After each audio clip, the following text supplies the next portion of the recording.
Hello everyone, this is Direwolf20 and welcome to episode 50 of Direwolf20's Let's Play series. Today, I'd like to continue some progress within Britannia. Hello Husk, how's it going? Hey, get out of here. So to get started with some Britannia-based progress, I've got a few things I want to make. I think one of the first things I'm going to want to get into is the portal to Elfheim, which will allow us to unlock much of Britannia. So basically half of all the things you can make in Britannia are gated behind a portal to Elfheim, which we need to make in order to progress. So in order to do this, one of the first things we're going to need to get is Terra Steel. Terra Steel is going to be like an endgame kind of resource for Britannia. It has like a bunch of cool uses. It has a lot of nifty stuff, but it's also very expensive to make. Basically, each Terra Steel ingot requires about half a mana pool's worth of mana. So pretty expensive, but at the same time, totally doable. So let's get started. In order to do that, we're going to need some runes. So we're going to need pretty much one of each rune type, as you'll pretty quickly find out. So basically, in order to make this, we have fire and air and water already, right? So in order to make it, we're going to need Rune of Earth and Mana. So Mana is just a bunch of Mana Steel and Ender Pearl. Boom, easy peasy. So that'll be my Rune of Mana, no problem. And then the Earth one should be equally as easy. So I think it was about 5 of these. And one of these. Nice. And while we're at it, do we have any living rock chilling in here? We have a little bit. I need to hook that up to my refined storage system. In fact, I need to hook up a lot of stuff to my refined storage system. Hey, my mana cart went and got mana for me. Nice. Good job, mana cart. You're doing exactly what you're supposed to be doing. I love when things do what they're supposed to do. As soon as he needed to go get mana, boom, he off and away he went. That is awesome. Nice. So there's a Rune of Mana, and then a Rune of Earth is going to, if I remember correctly, I need a mushroom, I need a block of coal, and I need a piece of stone. Alright, and some gunpowder, converted into mana powder, and then dropped onto this bad boy. Yes, memory serves me correctly. Beautiful. And you're doing your exact job, which is making mana over here. We should probably ramp up our mana production soon as well. I mean, there's a lot of options for how we can go about doing that, and I'm just going to have to figure out which one I want to go with. But absolutely, once we open up the portal to Elfheim, we'll have more mana-producing options as well, so that'll be cool. So now the next thing I need is some lapis, and we're going to need a healthy amount of this. I want to say we're going to need about 7 lapis. So one of, or 3 of these lapis is going to go towards the terrestrial agglomeration plate. And then we're going to need a few living stone. And basically the way this thing is made is you place living stone and lapis and the terrestrial agglomeration plate there. And if you want, a super cool nifty ability is the ability to visualize where you're going to place this thing. And wherever you right click, it's going to like stabilize the thing, and you get to like store it there. It's kind of a cool way to figure out where you need to place everything.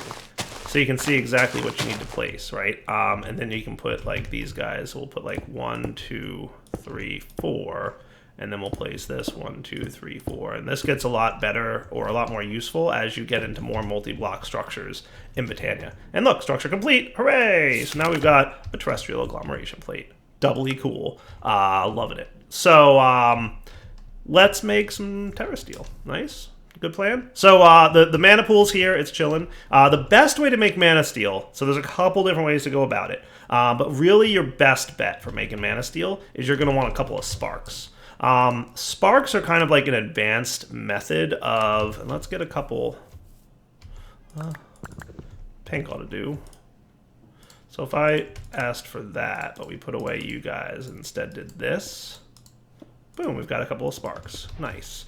Sparks are like an advanced method of transferring mana from one location to another. And we might use it later instead of this mana cart system. Because I like the mana cart system, but I want it to be more magical and less mechanical, if that makes sense. So for now, it's working because it's kind of like the only option that really keeps up with the mana bursts and everything that need to be done. But, you know, I think once we get to a more advanced Britannia method, we might wind up transferring mana in a more magical-based manner.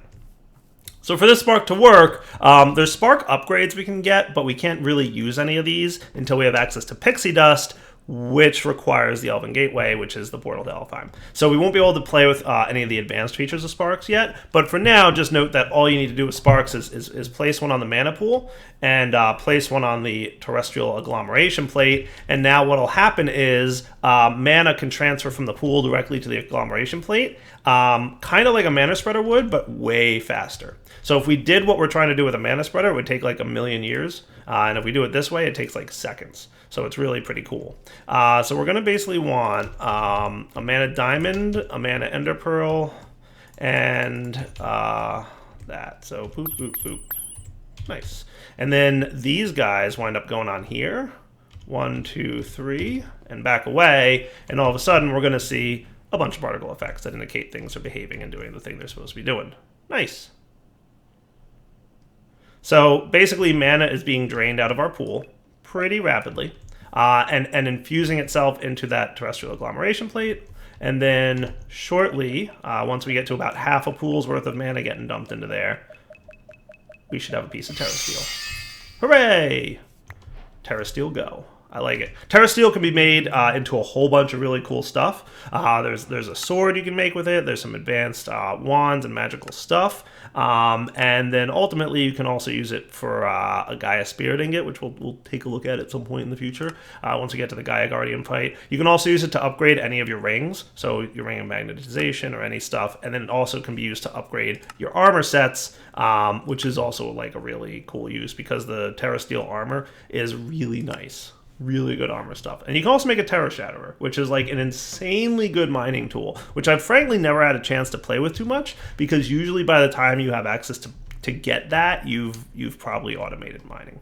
So unless you pretty much started with Botania, and we're mostly using Botania. So for now, what I'm going to do is use this Terra Steel ingot to get Terra Steel nuggets, which can be turned into several things. So in order to make what we want to make, which is the portal to Elfheim, which we can find in the book here. You'll notice that it basically tells you that there's a portal that leads to another dimension that you can't actually visit, but there are elves in that dimension, and they will help you out by trading resources. So one of the things we're going to need is an Elven Gateway Core, and we're going to need 2 Natura Pylons. So let's get those guys first. Cool. So Gateway Core is going to be this, and let's get like a healthy amount of you and you. Cool. So I can get my Gateway Core, check. And then Pylons. First we're going to need these guys. So we're going to need 2 more Mana Diamonds and 1 more of you. Converted. Boom, boom, boom. So now for your Pylons. 1, 2. And then we want to bump them up to the Natura Pylon, which is going to require 2 Eyes of Ender. Cool. And I should be able to do this and that. Beautiful. The other thing we're going to need is 2 mana pools. So 1, 2. Nice. And basically what you want to do is build your portal like so in some location. That kind of makes sense. I want to kind of put it somewhere nearby. So I'm thinking like maybe up against this wall. So let's do the visualize thing and just kind of place it down 1 level so that it's stuck there. Does that look like it'll fit? No, because it's actually inside my wall. Unvisualize. So what we're going to want to do, let's get out some dirt here, is maybe bump it out a little bit so it's more like centered in this area. So I'm feeling like here might be where it needs to go so that it's not a problem for me. Boom. Does that look cool? Yeah, that actually looks like it'll fit perfectly. So let's do that. In order to get this, we're going to need some kind of magical living wood, which isn't too hard to get. It's this stuff, glimmering living wood. We're going to need 1, 2, 3 of them. And then basically, all right, and we need this guy here. You, and you, which gives off light, by the way, which is nice.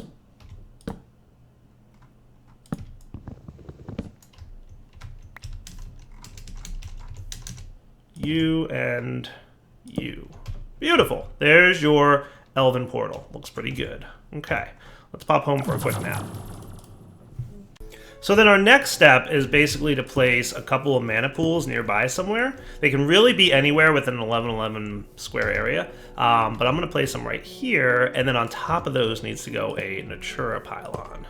Sweet, it barely fits, but it fits, and that's what counts. Now you need to get mana inside your mana pool somehow, so right now what I'm going to do is use the mana tablet and make sure that we're in tablet to pool mode. Good. Okay. And just to help me out, because we're a little bit cramped for space here, I'm going to drop my tablet, let that get about a quarter pool worth, and then pick it back up. Cool. Now in order to make sure I don't pick it up too soon, I want to take my magnet off for a sec. So that's about a quarter pool's worth. And then you're going to get the same, about a quarter pool's worth. Now, what'll happen is we need to use a big burst of mana to open up the portal, but once it's open, it'll stay open for free. However, every time we do a transaction, basically drop items into the portal, you'll get items out. The elves will send you back an item, so they like basically trade with you. Whenever that transaction occurs, it'll use a bit of mana. Okay, and then you should be in pool to tablet mode, so you fill that guy back up. Nice. And then you're over there getting some mana from our coal eaters, which are super inefficient, but that's okay. So let's open this bad boy up. Does that sound like a fun time? I think so. Boom. Oh, did I have not enough mana? Oh, right. I need to have the Natura pylons in there. Derp. I forgot to place them back down. All right, let's try that again. Go, mana portal open. I was going to say, no way, that wasn't enough mana. It was. So it looks like it uses about about a quarter pool's worth of mana to open up that portal, because we had, yeah, so that looks about right. Nice. Okay, so now we can trade with the elves. One of the first things you want to trade is your book. Boom. You're going to get an upgraded version of the book that has a bunch of information. So there's a message from the Elven Guard, which I'll let you guys read at your leisure. If you really want to read the message, you can pause the video on each page here and read it aloud. But basically, the elves live over there, and they're like, hey, you've got some cool stuff on your overworld there that we don't have access to anymore, because we live in this elven dimension, and we want you guys to, like, trade with us. So in order to get stuff, basically we drop things into the portal, and the elves will give me stuff back. Neat. So that opened up a lot of different information under our Alphamenti page, right? So a whole bunch of cool stuff. But there's also other things opened up in other chapters of the book. So for example, under mana manipulation, you'll notice that anything that's highlighted in green is stuff that you now have access to make as a result of opening up your portal there. So how cool is that? We've even got Elven mana spreaders, which are basically better versions of mana spreaders. It's like the tier 2 mana spreader. It can go ahead and transfer mana a lot faster and other cool stuff. So yeah, pretty neat. Yeah, I like it. It's a good thing that we're probably going to want to upgrade some of our stuff to at some point. The other thing that we get access to now also, which is really cool, are Spark Augments. Nice. That's pretty cool. Now I want to see, let's see, basically what I want is an augment here. So let's see what Spark Augments are available, and I'm not sure what their range is. So we'll have to figure out if they'll reach from all the way over in our location over here to here. If they do, then we're cool. If they don't, then we'll have to figure out another option, right? So there's 4 different types of sparks.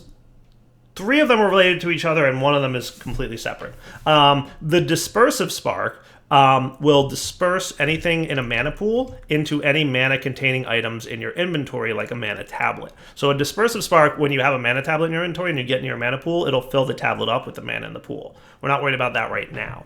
A Dominant Spark sitting on top of a pool will, if there's any pools nearby, it'll drain all the mana out of the nearby pools into the one that has the Dominant Spark on it.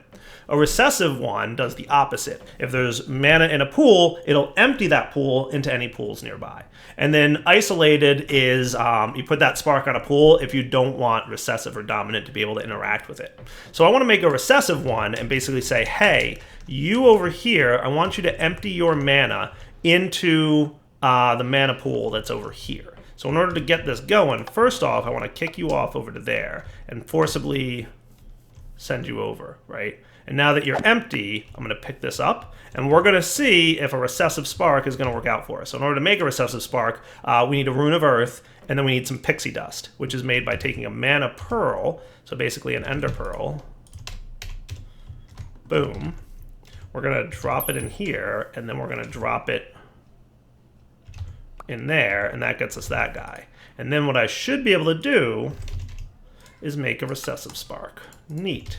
And now I'm going to try and place it on this mana pool. In order to do that, I'm going to need another spark on the pool itself. So let's get a couple more pink.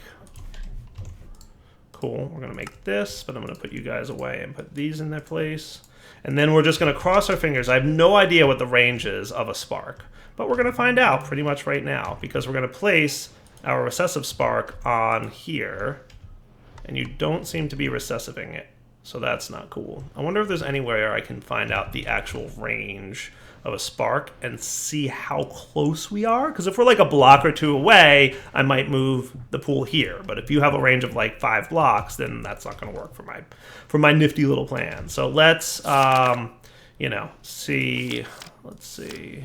It says nearby pools, but that's about all it says. All right. So what I'm learning here is that it's about a 12 range, a 12 block range, right? And we're pretty much exactly double that. We're 24 blocks. So maybe we'll try Elven Mana Spreaders instead. So in order to get those, what we're going to need is a little bit of iron. And we're going to do you. And then we're going to drop basically 2 Mana Steel converts to 1 Elementium ingot. It's like the only one that has like a 2-to-1 ratio. And then what we're going to want to do is drop 6 of these guys in there, and we'll get 6 Dreamwood. Cool. And then to get a spreader, an Elven Mana Spreader basically looks like that. Cool. So I'm kind of curious what would happen if I put a mana pool right about here on the block that I have overlapping this. And we're going to have to clear out our cart system for a minute. And I have to rebuild it, then so be it. I'll live.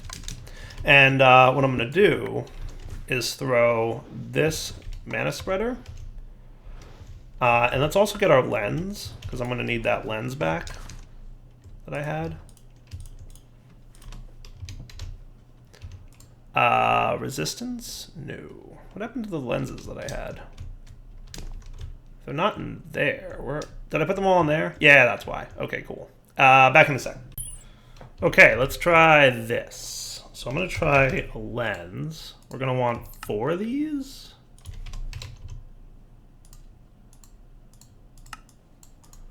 But first we're going to need a stack of you just to be in hand. Cool. Now we can make lenses. So we're going to want 4 of those, right? 2 of them are going to be potency lenses. And 2 of them are going to be velocity lenses. Okay. That and that. Cool. Now, if you get a slime ball, you can combine 2 lenses, in theory, potency and... You can't combine 2 of the same, but it's a composite lens, potency and velocity. Cool. Now, what I should be able to do is take an Elven Mana Spreader, stick it on this dude, and let's clear away this for a sec. That should be sending a healthy amount of mana to this mana pool. Nice. And then what I think I'm going to do is just make another one. That's why I made 2 sets of lenses. Because I really, as much as it was fun to build this little cart contraption, I really want it to not be so mechanical. I want it to be more magical. Just from the point of view of, like, you know, aesthetic design, right? Like, this was cool to build, don't get me wrong, but I just want this to be a different build. So that's what I'm doing. Let's So we're going to put you guys away, we're going to put you guys away, we're going to put you in the buttons and the rails and the tracks and the redstone. All goes into being sorted. And then you can give me sand here, here, and then we're going to basically clear this out. Cool. Hope you guys don't mind, but just from like the point of view of like the concept of what I want this building to be, I want it to be, you know, not so mechanical looking-ish. So that should work. So then I just need 2 more mana steel, or yeah, and we drop them into here, along with 6 of those. And now I can make another spreader that will hopefully do a good job of sending mana for me. And then your composite lens for velocity, and so that should be like a decent amount of mana transfer.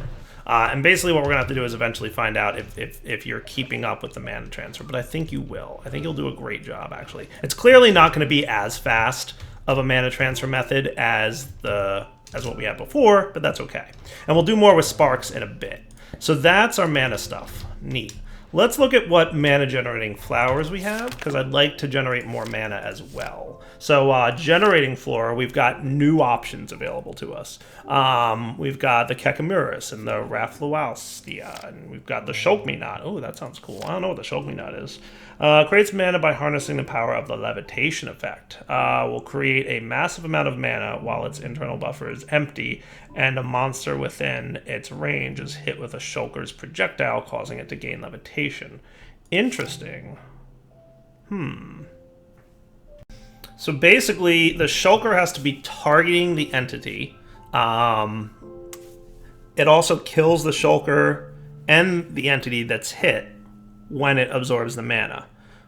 We might want to play with this at some point, but I have to play with that off camera in like a test world sometime to figure out what's up with that. The Spectralist is one that I've never played with too much. It basically absorbs wool, but you have to drop wool in a specific order. It has to be dropped in like the exact right order. So that one we might want to play with. Thermal Lilies are cool, but they've been nerfed pretty hard. So basically it absorbs lava, and it'll produce mana for about 45 seconds, and then it stops, and it has to cool down for about 5 minutes before it can absorb another block of lava. So it's like a burst of mana. It's meant to be used for like, I need a lot of mana real quick, but like not as like a steady mana production method. Let's see, the Dandelion requires a large amount of space and some really complex stuff. Entropinium absorbs explosions. Gormalaeus eats food. Hydrangeas absorb water. Kekamuris is a pretty cool one. That eats cake. What are some options for making cake? And what do we need that we don't already have to make cake? Alright guys, I've decided upon which flower I want to go with. It's definitely one that I've used in the past, but it's one that's pretty good. So the one I decided to go with is the Gormalaeus. The reason I wanted to go with this is because we've got Pam's, and Gormalaeus is going to work pretty well with it. Basically, the Gormalaeus is a flower that will generate mana by eating food. But there's a few little nuances and tricks to it. So let's take a look. In order to make this bad boy, we're going to need 2 light gray, 2 yellow, and a red. So 2 yellow, a red, and 2 light gray, which we're getting a little bit low on, but that's all right, we have enough. So 2 light gray, 2 yellow, and a red. We're also gonna need a rune of fire and a rune of summer, which is a combination of earth and air. Cool. And that, when we drop some seeds in there, which I forgot to grab one of, will get us what we need. Our Gormalaeus. Sweet. So let's go lay this out kind of opposite to the location that this is. So I kind of want this to be symmetrical-ish. So the way this works is the mana spreader itself. Oh, hey, you stole the lens. All right, so let's measure it from here. So you're going to that thing, right? So you're kind of in line there, and you're about 7 blocks. Okay. So if I wanted you to match, we'd want about 7 blocks. So basically, we would want to have, let's get some dirt going here. So about here.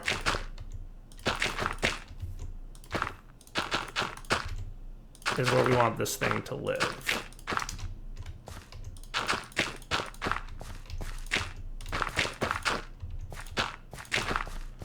And we might want a few of these, but we'll find out. So that should be cool, right? And that should symmetrically line up. Like, maybe if I was being a little bit better, I would, like, shift that to the left a little bit so that it would be in line with this thing. But yeah, we're not going to worry about it too much right now.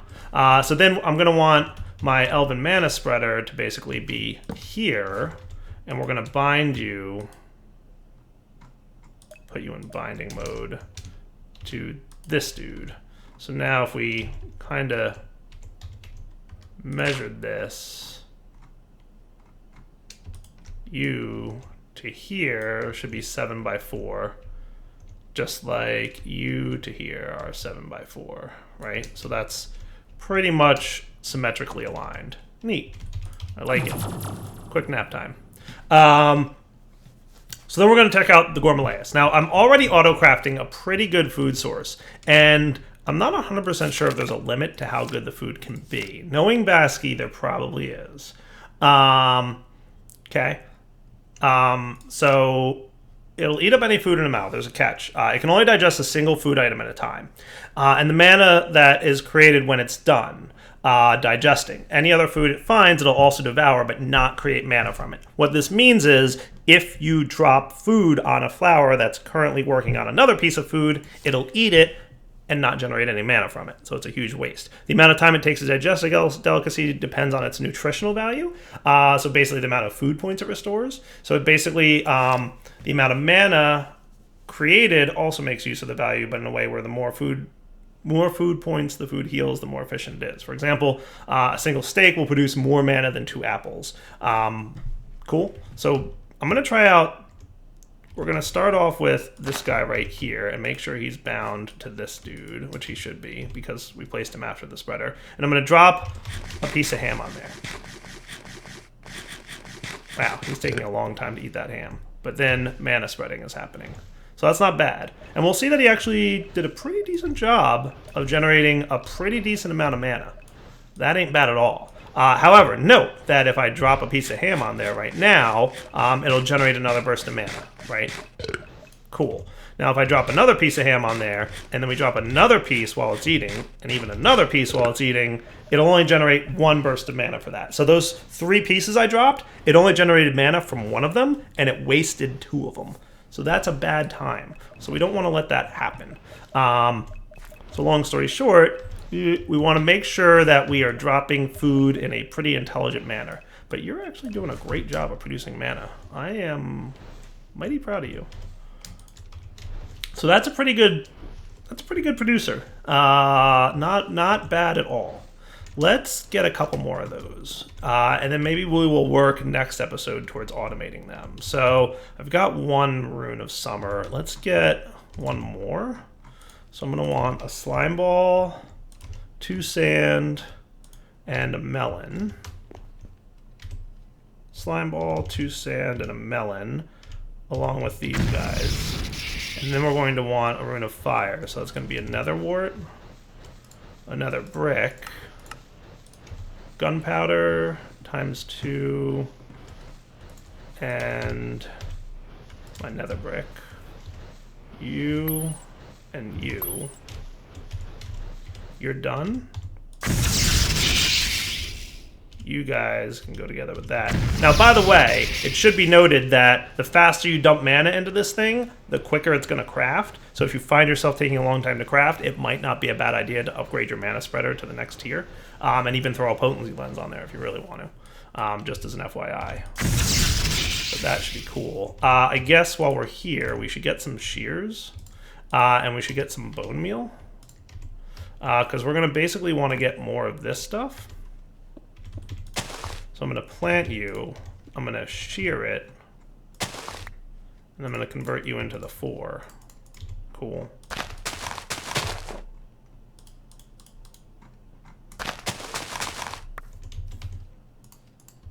And that's pretty good. So I'm going to want 2, 2, and it was 1 red, right? Well, I'm getting low on red as well, so we should do pretty much the same thing. And maybe soon we'll work on a way of automating more flower production here so that we have, like, a decent amount of this stuff. Cool. Though that ain't bad. Cool. Alright, so you, 2 of you, 2 of you. The summer and the fire should go together. Sweet. And we'll get seeds times 2. We don't want to actually get 2 sets of these. So summer and fire, and then we're going to do 1, 2, 1, 2, 1. Cool. So then what I'm going to do, now these guys have a pretty small range with regards to what they can pick up. So you're going to want them to be about 1 block apart from each other. So what I should be able to do now is 1, hello, 2, not that small range apparently, 3.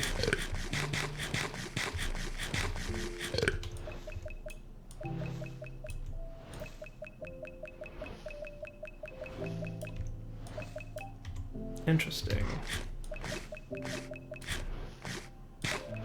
You generated a lot of mana there, but you really didn't. Does he have a thing in here where he wants a variety? Yes. Interesting. So now what if we got... I have an idea to solve that. So subsequently feeding it the same food over and over makes it produce way less mana, right? So let's get some raw beef. I'm curious how long it takes to reset that, right? So let's cook this guy up, and we might have to create a variety of food for this as well. Let's just get a little bit of steak. So I'm wondering if I do, like, if we alternate it, right? Will that be efficient, or will it need to be like more than just 2 alternations, right? So at this point, right, and we do 1 of these. And that was about half a mana, half a flower's worth, right? Now, you produced like a little bit more than half a flower's worth from our baked ham. But let's let this empty out and then see what happens next. So you're actually doing like a really nice job. I might want to get some combination lenses here just to get this to transfer faster to that pool. All right.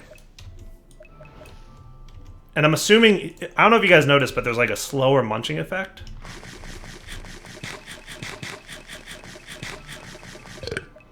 So that was pretty good. That was a little bit more than half as well. So it looks to me like if we alternate foods, one then the other, then one then the other, back and forth between ham and steak, we should be pretty good, I would think. I think. Not 100% sure, but I think that's right. I might need another Rune of Fire there if I want to do that, but I think I'm going to do that because we definitely are going to want to transfer mana more quickly than we are. So let's get 8 of these bad boys. And then while we're at it, we're going to want 2 gunpowder, another brick, and another wart. Go another brick, go. Because we need a Rune of Fire. Oh, yeah. That, and that. Doesn't take too long. And I'm pretty sure it was velocity is air. That's right. Because we want potency and velocity, right? So we're going to want this, 1, 2. So this should be potency, and air should get me velocity, and then we're going to combine these guys with a slime ball. I wonder if light rice slime balls work. They don't. Cool. Today we learned. Not or dictionaried. Boom. Right? So you did your good job. Now I'm going to feed you, you. See how they have like that fast munching effect? Watch what happens when I feed it a subsequent similar food. See how it's slower? See how it's even slower now? Yeah, huge difference, right? But then I feed it this, and it's fast again. Nice. Okay, cool. I like that. That seems to be working pretty well. And y'all are transferring your mana nice and quickly there. All right. Pretty spiffy. So I think what I'm going to do is wrap up the episode here. Like, we're doing pretty good on mana income. And we'll come back next episode and see what we can do about automating this in a way that takes advantage of both the baked ham and the steak. Cool? Now, just well, no, I think, well, baked ham uses what? Apples and sugar? Shouldn't be too bad. I mean, I think we have a lot of that, if I'm not mistaken. Yeah, we have like 2,000 apples and we have like 3,000 sugar cane. We should be fine. But just out of curiosity, how much redstone furnace would a raw pork chop make? So that makes 4 ham hocks as well.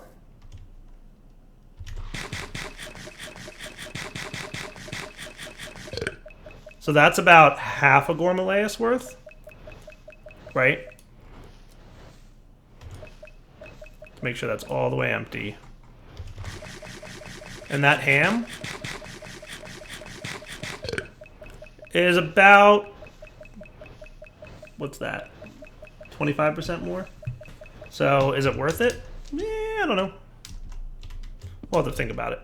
For now, wrapping up point. Darryl20 signing off. Hope you guys enjoyed the episode. We will come back next time and maybe automate that a bit so that we have more mana production. And I'm definitely getting close to the point where I want to do more with things. Oh, by the way, it's episode 50, isn't it? So I definitely want to upgrade this guy. How have we been doing down here? I've kind of ignored him a little bit. And we've been doing good on Erodium, so that's cool. Did I put Erodium away by chance? No, I didn't. Okay, but there's definitely some in here. So that's probably enough to get a tier 2 one of those void ore miners, which I might want to look into doing. But maybe we'll get into that in the next few episodes. So for now, Darryl20 signing off. I'm going to prepare the world download for you guys right now. And then we'll have fun next episode. All right, guys, you know what to do. Take it easy.